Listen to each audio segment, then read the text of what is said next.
Hello दोस्त, आपका मेरे चैनल में स्वागत है। आइए मैं एक ऐसे महापुरुष का इतिहास लेकर आया हूँ आप लोग के बीच में, जिसमें बहुत ही इंटरेस्टेड कहानी है और बिल्कुल सच कहानी है। जो इतिहास में हुआ था उस कहानी को मैं आपके समक्ष लेकर आया हूँ। तो वीडियो में बने रहेंगे और लाइक सब्सक्राइब भी करके हमको बताने का कोशिश करेंगे। ये कहानी है महाराणा सांगा संग्राम सिंह की। इस कहानी में एक कहा गया है कि राणा सांगा की रक्षा करते हुए सर्प का रहस्य क्या है। इसमें इस चीज़ को मैं आप लोग के समक्ष रखता हूँ। भारतीय इतिहास में एक से बढ़कर एक वीर योद्धा हुए हैं, जिन्होंने अपनी वीरता और युद्ध कौशल से इतिहास में अपना नाम अमर कर दिया है। ऐसे ही एक महान वीर योद्धा का नाम है संग्राम सिंह, महाराणा सांगा। महाराणा सांगा की रक्षा करते हुए सर्प का रहस्य जो आपके सामने मैं रख रहा हूँ। तो चलिए मैं वीडियो शुरू करता हूँ। राणा सांगा की बाबर से मुठभेड़ होने से पहले ही सिसोदिया वंश में जन्मे इस सूर्यवंशी राजपूत के पूरे चित्तौड़ के स्वामी बनने की भविष्यवाणी राजपूताने के भविष्यवक्ताओं ने पहले ही कर दी थी। लेकिन इस भविष्यवाणी का यह परिणाम हुआ कि राणा के भाइयों ने ही उन पर प्राण घातक हमला किया और उनको मारने के लिए अग्रसर हुए। परंतु राणा सांगा अपने ही भाइयों पर प्रहार नहीं करना चाहते थे, अतः वे भाइयों से बचकर घायलावस्था में ही भाग निकले। वे अपने ही भाइयों से अपनी जान बचाने के लिए सांगा कई वर्षों तक भेष बदल कर इधर उधर भटकते रहे। इसी क्रम में उन्होंने एक घोड़ा खरीदा और उसे खरीदकर श्रीनगर के करमचंद परमार के यहाँ जाकर नौकरी करने लगे। महाराणा सांगा अजमेर के पास श्रीनगर में करमचंद पवार के यहाँ रह रहे थे। उन्हीं के यहाँ रह के अपना जीवन गुजार रहे थे। एक दिन करमचंद पवार अपने किसी सैन्य अभियान के बाद जंगल में आराम कर रहा था। कहीं से सैन्य अभियान से लौट रहे थे तो जंगल में वे आराम करने के लिए रुक गए थे।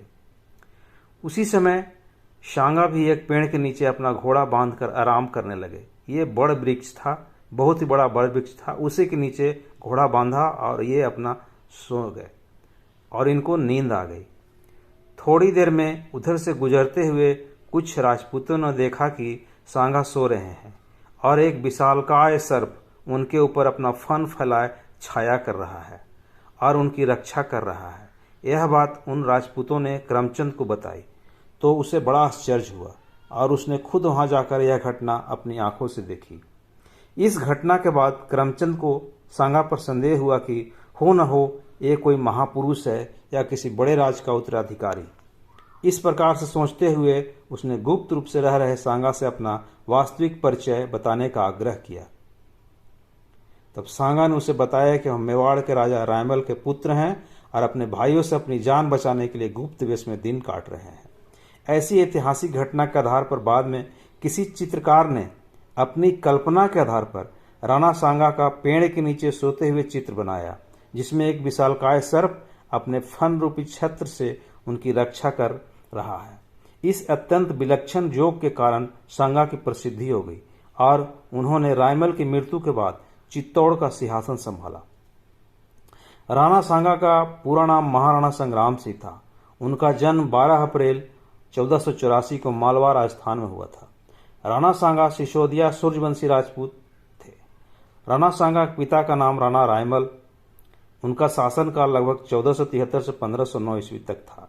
राणा सांगा का भी शासनकाल 1509 से 1528 ईस्वी तक चला। राणा संग्राम सिंह के नाम से भी जाना जाते हैं। उसने अपने शासनकाल में दिल्ली, मालवा और गुजरात के विरुद्ध अभियान किया, सैन्य अभियान किए। राणा सांगा महान योद्धा थे और तत्कालीन भारत के समस्त राज्यों में से ऐसा कोई भी ताकतवर राजा या शासक नहीं था जो उससे लोहा ले सके। राणा सांगा ने विदेशी आक्रमणकारियों के विरुद्ध सभी राजपूतों को एकजुट किया। राणा सांगा अपनी वीरता और उदारता के लिए प्रसिद्ध हुए। उस समय के वह सबसे शक्तिशाली हिंदू राजा थे। इनके शासनकाल में मेवाड़ अपनी समृद्धि के सर्वोच्च ऊंचाई पर था। एक आदर्श राजा की तरह इन्होंने अपने राज्य की रक्षा और तथा उन्नति की। राणा सांगा अदम्य साहसी थे। एक भुजा, एक आंख खोने और अनगिनत जख्मों के बावजूद उन्होंने अपना महान पराक्रम नहीं खोया कभी। वे अपने समय के महानतम विजेता तथा हिंदूपति के नाम से विख्यात थे। वे भारत में हिंदू साम्राज्य की स्थापना के लिए प्रयत्नशील थे। राणा रायमल के बाद सन 1509 में राणा सांगा मेवाड़ के उत्तराधिकारी बने। इन्होंने दिल्ली, गुजरात, मालवा मुगल बादशाहों को आक्रमणों से अपने राज की बहादुरी से रक्षा की। उस समय के वह सबसे शक्तिशाली हिंदू राजा थे। इनके शासनकाल में मेवाड़ अपनी समृद्धि की सर्वोच्च ऊंचाई पर था। एक आदर्श राजा की तरह इन्होंने अपने राज की रक्षा तथा उन्नति की। राणा सांगा ने दिल्ली और मालवा के नरेशों के साथ 18 युद्ध किए। इनमें से 2 युद्ध दिल्ली के सबसे शक्तिशाली सुल्तान इब्राहिम लोदी के साथ लड़े गए। कहा जाता था कि मालवा के सुल्तान मुजफ्फर खान को युद्ध में कोई गिरफ्तार नहीं कर सकता था, क्योंकि उसकी राजधानी ऐसी मजबूत थी कि वह दुर्भेद थी, कोई उसको भेद नहीं सकता था। परंतु पराक्रमी राणा सांगा ने केवल उसके दुर्ग पर ही अधिकार नहीं किया, वरन सुल्तान मुजफ्फर खान को भी बंदी बनाकर मेवाड़ ले आए। फिर उसने सेनापति अली से रणथंभौर के सुदृढ़ दुर्ग को छीन लिया, जो मुजफ्फर खान के अधीन था। राणा सांगा ने शीघ्र ही अपने समस्त शत्रुओं, मालवा के सुल्तान महमूद खिलजी, दिल्ली के इब्राहिम लोदी पर विजय प्राप्त किया। राजस्थान के समस्त राजा उनके सामंत बनकर उनकी छत्र छाया में आ गए। इधर राणा सांगा समान बाबर ही अपने पराक्रम से समस्त शत्रुओं को विजय प्राप्त कर भारत कुछ कर चुका था कि अब हमें भारत पर भी आक्रमण करना है। इसी क्रम में खानवा की लड़ाई भी होती है। इतिहास के अनुसार सांगा की सेना में 2 लाख से भी अधिक सैनिक थे। इनमें से 10,000 अफगान घुड़सवार और इतनी संख्या में हसन खां मेवाती के सिपाही थे। लेकिन बाबर की सेना भी बहुत विशाल थी और बाबर की सेना में तोपें भी थी। कई दिनों तक चले इस भीषण युद्ध में महाराणा सांगा की विजय हुई और बाबर को अपनी जान बचाकर भागना पड़ गया। तो हमारे महाराणा इतने वीर थे कि इन्होंने बाबर को भी अपनी जान बचाने के लिए भागने पर मजबूर कर दिया। खुद बाबर ने अपनी आत्मकथा में राणा संग्राम सिंह की प्रशंसा की है। राणा के शरीर पर छोटे मोटे 80 घाव थे। साथ ही राणा सांगा के भय से बाबर की सेना में दहशत फैली हुई थी, जिसके बारे में स्वयं बाबर ने भी लिखा है। सारे सैनिक पस्त हिम्मत थे और हर तरफ मुर्दानी छाई हुई थी। कोई भी मर्दानगी की बात नहीं करता था। इस भयानक प्रारंभिक भिड़ंत में राणा की जीत हुई थी। हार के बाद बाबर ने अपने सैनिकों में जोश भरते हुए शराब के प्याले तोड़ डाले और कहा, अगर जीत गए तो गाजी कहलाएंगे और मर गए तो शहीद होकर जन्नत में हूरों का वर्ण करेंगे। इस पर बाबर की सेना फिर सांगा से युद्ध को तत्पर हुई।